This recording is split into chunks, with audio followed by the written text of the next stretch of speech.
BoxingConfidential.com here with one of maybe the toughest heavyweight of all time. This guy gave bumps and bruises to guys when he would just look at them at the weigh-in, the great George Chuvalo. George, I'll never forget, I met you the night of Ali Liston, Lewiston, Maine. We won't mention what year it was. It was a few years ago. May 1965, that's all right. Exactly. And I was like in awe because I was up there with Ali in my first championship fight, and Ali knocked out Liston, and I had to get back to school. I was kind of playing hooky. I caught a ride with your trainer Teddy McWhirter and you, and I fell asleep in the car. And we were driving from Lewiston.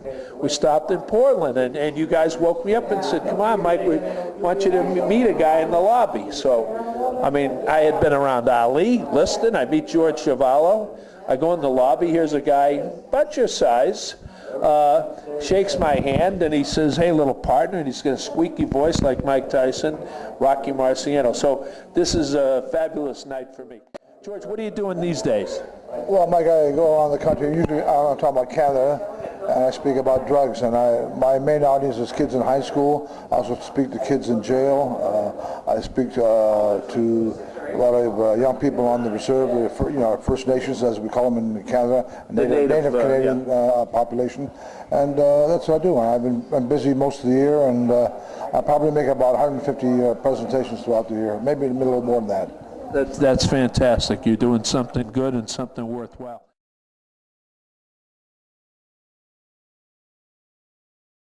George, when you look back, I mean, you had so many great fights. You fought Ali twice. I remember as a kid paying $5 to watch on closed circuit you and Patterson. Talk about the fight with Floyd.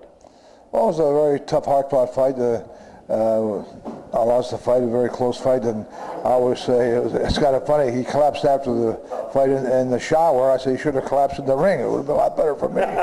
But it was a very hard-fought fight, and each round was like every round was hard fought, and they had to really fight hard to win the round, and it was a very close fight, and it was the fight of the year in '65 by Ring Magazine, so I'm kind of proud of that. And it was great. It was I don't know, it's kind of funny. You fight guys, hard fought fight. He tries to knock me out, I try to knock him out, and you become friends after. It's kind of funny. Try to kill each other and you become friends. And Floyd was a good friend of mine, and not a good friend of mine. I said, but every time we always felt good about seeing each other. It was nice. Right, because you guys, I mean, you went at it. You went to war in those. Well, that's what it is. When the bell rings, you go to war. That's the mindset you have to have. If you don't have it, you shouldn't be in the ring in the first place.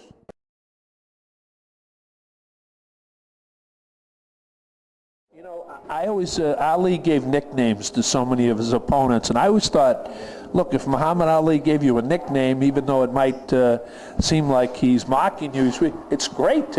You were known as the washerwoman. Yeah, well, now, I never saw you as a washerwoman, but Ali never seemed to get to you with his verbiage. Well, first of all, it's kind of a misnomer in a way, but I didn't realize why he called me that. First of all, when I fought Mike DeJohn, I knocked him out in the second round, and they picked him up, and anyway, as I hit him a hook to the belly, hook to the head. He's 6'5". He draped over the ropes, and I started pummeling him. Bing, bing, bing, bing, bing.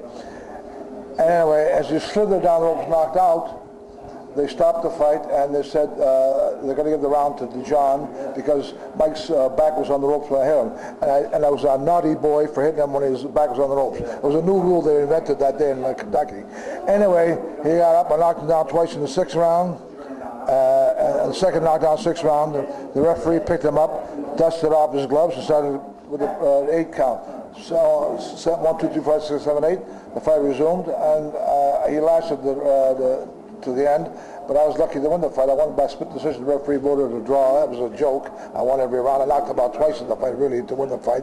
But anyway, after the fight, Ali said he's not going to fight me because he signed the fight to win the fight. He says, I'm not going to fight Chuvalo. He fights rough and tough like a washerwoman. And I didn't know what the heck he meant till about 25 years later when I saw the whole fight again on a film.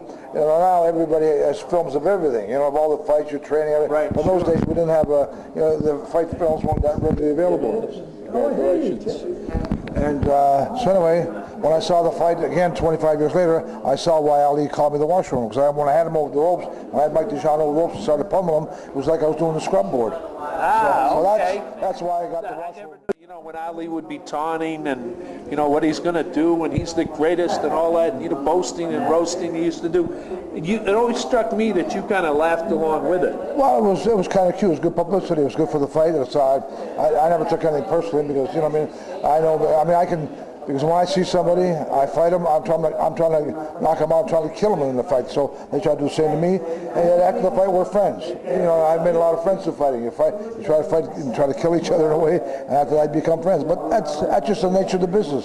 Do I hate somebody when I'm going to fight him? I fight like I hate him. I don't hate him, but I just hate what he stands for. He stands in the way of me making money. He stands in the way of me feeding my kids. He stands in the way of me becoming champion of the world, hopefully one day if it ever would have happened. But I mean, so that's what it really is. So it's really a false emotion in a way that you feel. So I don't really feel I hate him, but it doesn't. I don't know, when you're going to knock a guy out, I mean, it's like automatic. It's like second nature. So it's no big deal. And if you can't feel that way, you shouldn't be fighting in the first place. Let me ask you about a fight in your hometown, Toronto. I had the fortune to be there with that first fight in the Maple Leaf Gardens with Muhammad Ali, and I remember a gentleman from the New York Times, wasn't Dave Anderson who just walked by, but somebody wrote and said, well, George Chuvalo hit Ali low 117 times or something like that. Was that exaggerated? Well, it all depends what you mean by a low blow. Ali had a jaw cup up above his navel. And if you see some of the pictures of the fight, you would see this jaw cup extended way above the top of his trunks. Right. So naturally, when I really threw a blow, the only reason it was counted low is because I hit him, even if I hit him above the navel, it was counted as a low blow because I was hitting his jaw cup. So then I started thinking to myself, I'm doing the wrong thing. Instead of hitting him in the belly here, I went around, so I hit him in the kidneys. And as a result, he went to the hospital after the fight with bleeding kidneys. And you know where I went? Dancing with my wife. There you go. So in my book, loser goes to the hospital. There you go.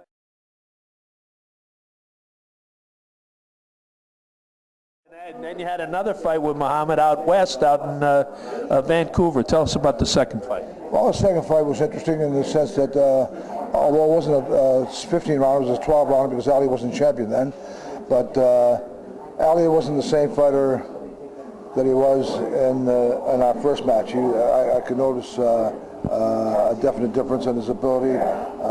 He didn't have as much stamina. He wasn't quite as quick. There was a noticeable difference, of course. He was out 3.5 years for a while, and that was about his 4th or 5th fight on the comeback trail.